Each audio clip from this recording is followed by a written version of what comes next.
माझ्या घरच्या पद्धतीने बुधवार स्पेशल थाळीमध्ये खरपूस भाजलेली भाकरी, कुरकुरीत पापलेट फ्राय आणि पापलेटचा रस्सा करणार आहोत। आजची जर तुम्हाला ही फिश थाळी आवडली तर नक्की लाईक करा। चला तर मग वेळ न घालता व्हिडिओला सुरुवात करूया। त्याच्यासाठी इथे मी पापलेट घेतलेले आहेत, साफ करून स्वच्छ धुवून घेतलेले आहेत। त्याच्या पोटामधली गाण पण काढून घ्यायची। तुम्ही पाहिजे तर तुकडे पण करून घेऊ शकता। त्याच्यासाठी लागणारा मसाला तयार करायचा। आलं, छोट्या लिंबा एवढी चिंच, अर्धा चमचा जिरं, 1 चमचा धणे, 10 ते 12 लसूण पाकळ्या, पाव चमचा हळद, 10 ते 15 काळी मिरची दाणे, छोटा एक नारळ किसून घेतलेला आहे, कलरची मिरची आणि तिखटाची मिरची। सर्व मसाला मिक्सरमध्ये एकदम बारीक करून घ्यायचा। पाणी घालून वाटलं तरी चालेल, पण एकदम बारीक वाटायचा। हा आपला वाटलेला मसाला बघू शकता किती सुंदर कलर आलेला आहे तो।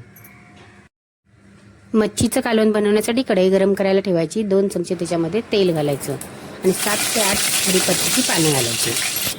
त्याच्यामध्ये वाटलेला मसाला घालायचा आहे आणि चांगला परतून घ्यायचा।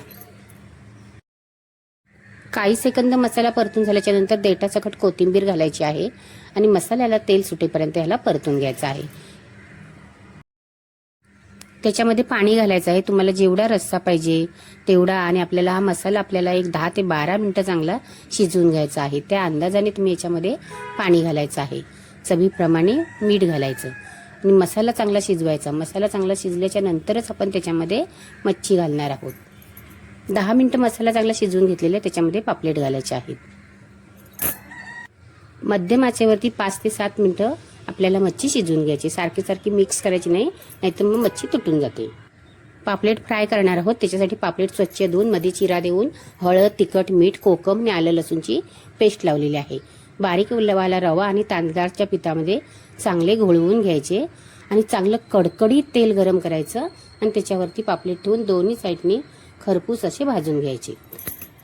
त्याचबरोबर त्याच्याबरोबर खाण्यासाठी एक तांदळाची भाकरी, भाकरीचं पीठ चांगलं मऊसूत मळून घ्यायचं। जास्त पातळ मळायचं नाहीये आणि जास्त घट्ट पण मळायचं नाही, आणि साईडनी चांगली थोपटून भाकरी शेकवून घ्यायची। थोड्या वेळाने पाणी लावायचं। लगेच पाणी लावले तर भाकरी खाली शेकत नाही आणि वरनं पिठूळ होते, आणि खरपूस अशी भाकरी भाजून घ्यायची।